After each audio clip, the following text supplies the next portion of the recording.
first touchdown scorer. Travis Kelce is the favorite. Jalen Hurts, Miles Sanders, a little bit after that. I think Kelsey's a decent bet here, Ike. But what say you? First touchdown scorer, Super Bowl 57 between Chiefs and Eagles. I was going to say Jalen, but I'm going to roll with Miles. Last game, them boys put up 4 rushing touchdowns in the playoff game. So I'm going to go on that. That letting you know, hey, even though we got 2,000-yard receivers and we got a running and we got a running quarterback who scored 15 tubs rushing, we got a Miles Sanders sitting back there who can also who rushed for 1,000. So I'm gonna go ahead and let y'all think what y'all want to think.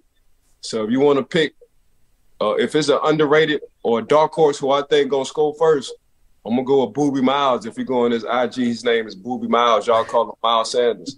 I'm gonna go with Boobie Miles on this one. Shout out to Friday Night Lights, Ike. I love that. I did not know that about Miles Sanders. Yeah. I'll go with, Travis Kelce, the favorite. You get decent odds at plus 650. I think he's a big target too for the Chiefs. And we're going to talk a little bit more about Travis Kelce a little bit later in the show, Ike. So I think you bring up a great point, though, about the Eagles. Most rushing touchdowns ever by a team to this point, including regular season and playoffs. Very effective at running the ball. Let's do this for both teams, and we can start with the Eagles because we're talking about Philly. The Eagles win Super Bowl 57 if fill in the blank. No, the Eagles going to win Super Bowl 50. There ain't no if. Okay. Yeah, ain't no if. Bro, the Eagles going to win Super Bowl. Their energy just different. Mm-hmm. They got a different energy, Mark. They got a different energy about them. And Jalen really is the Jenga piece, you know? And okay, y'all gonna stop us passing. We about to run the ball. They got 2 good running backs sitting over there with the Philadelphia Eagles. And the third one just so happened to play quarterback. So here it go again, 11 on 11. And when it's 11 on 11, and you got A.J. Brown sitting out there like Thor, you got goddamn Go-Go Gadget, a Fantastic Four Slim, Smith sitting on the other side, and then you got 3 out of 5 offensive linemen who went to the Pro Bowl. And by the way, I got a 1,000-yard running back. Man, it's hard. We ain't even talking about the defense. We ain't even gonna get on the defense. I don't even want to talk about their defense because they ain't nothing but a college rotating defensive line. That's all they doing. They rotating stars after stars after stars after stars after stars. So I ain't even gonna get into that. So Philly gonna. It might be a blowout, bro. Why do I feel that way too? I hate agreeing with you, but honestly, I'm like, the way that the Eagles can beat you in a multitude of ways, I just can't move past because, okay, if you want to do ground and pound, smash mouth football, they got you there. If you want to go finesse, they've got the 2 guys on the outside. If you want to say, hey, beat us with your quarterback in the running game, they could do that with Hurts. However you need them to beat you, they can do it, and they've demonstrated that time and time and time again all season long. All 3 levels. I can pass on you if I want to. I can rush on you if I want to. And my quarterback is a Jenga piece. He can run and throw.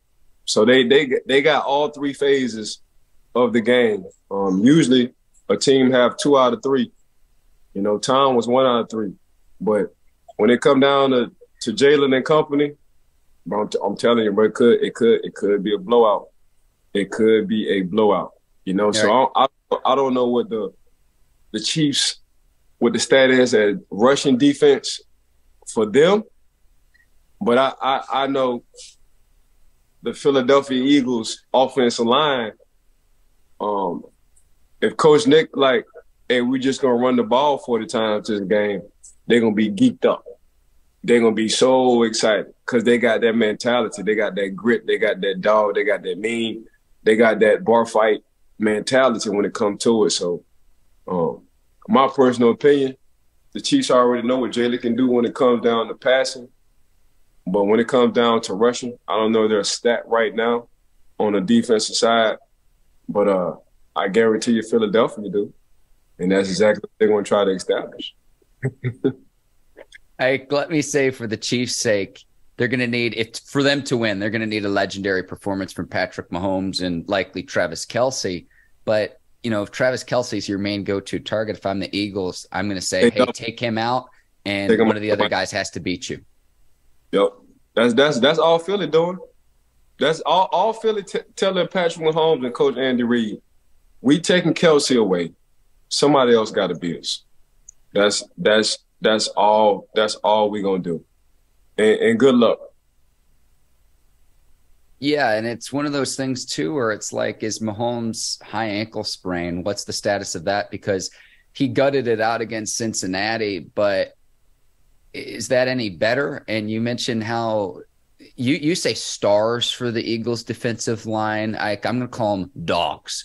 So when he's got a bunch of dogs coming at him and he can't move around like he normally can, like the magician we know and love with Patrick Mahomes, I question that. But he's a great player. And he's like, to me, the real X factor is what kind of performance are we going to get from him at the highest stage? Could this be his moment where we think, okay, of all of the great quarterbacks in this league, yes, he's an elite level quarterback. He's the best quarterback in the league right now. But I'm talking like all time, Ike, to where can he raise his level of play for what his team needs? But can he do that within the flow of a game too, Ike, to where he's not forcing the issue, but he's putting his team in a position to win, to where he's not trying to do too much.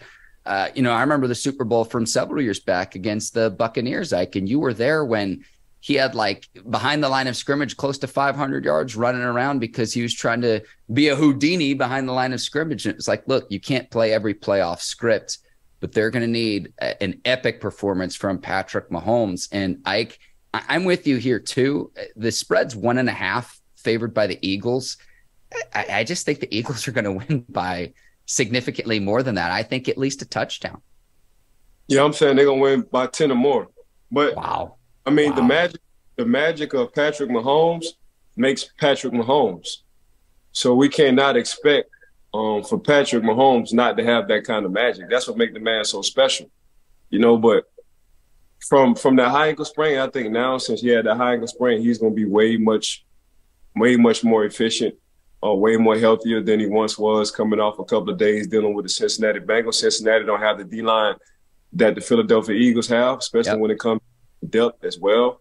But they're gonna make Patrick throw run into his left. That's just my personal opinion. They're gonna overload one side, and they're gonna want to see what the ankle feel like and look like, and they're gonna make him roll to his left and see if he can throw it, crossing his body from his left. That's my personal opinion. That's exactly what they're gonna try to do. You saw that play against the Bengals where he came up hobbling and he wasn't even touched, but it was because of the high ankle sprain. I don't know the exact clip you're talking about, Ike, when the Chiefs were playing the Bengals in the AFC Championship game. Yeah, I'm just looking at it. If I'm an offensive coordinator and I have somebody special with that kind of magic and Patrick Mahomes, and he's a little bit hobbled, I'm going to go ahead and overload that line, man, and make that man roll to his left and throw it from his left and see what that high ankle sprain talking about. All right, so you've got the Eagles by 10. I'll say Eagles 31, Chiefs 23 for my score prediction. Ike, do you want to give an exact score? No, I ain't going to give an exact score, but I got them by 10, though. All right, so you have them covering easily. Ike, where are you watching the game? That's a good question. Man, that's a good question. But I don't even know. Like, my day, I don't even know what my days be looking like. So I don't even know where I'm going to watch that thing at. It's still Tuesday. You still got time to figure it out. I will be watching from the WRAL newsroom. Work at Super Bowl Sunday, Ike. I'm actually very excited about that.